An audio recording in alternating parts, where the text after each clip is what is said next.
Now, with our GMA cover story about a health alert about ultra-processed foods. A new study finds that cutting them out of your diet could potentially double the rate at which you lose weight. Our chief medical correspondent, Dr. Narula, is back with more. Doc, great to see you on this. So break down what we found here. Well, this was one of the longest and largest studies of ultra-processed foods. And essentially, they took 50 individuals, mostly women, overweight, obese, in their 40s in the UK, and put them on two diets for 8 weeks. One diet was of ultra-processed foods, and one diet was minimally processed foods. And then they looked at how much weight they lost.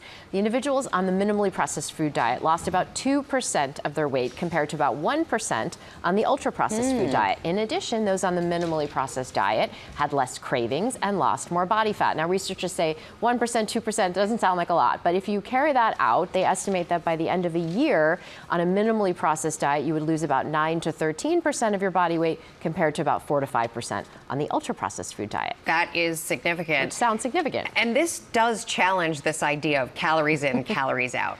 Yes, I think a lot of nutritionists and those of us in health would say that a calorie is not a calorie. And I think that's the important concept. Foods are very different in terms of their energy density, their texture, their nutritional value. And so, for example, with ultra-processed foods, they tend to be softer and easier to digest. They're loaded with calories per bite. So essentially, you're eating for a longer time before you actually feel full. They may change your appetite signals and hormones, spike your blood sugar.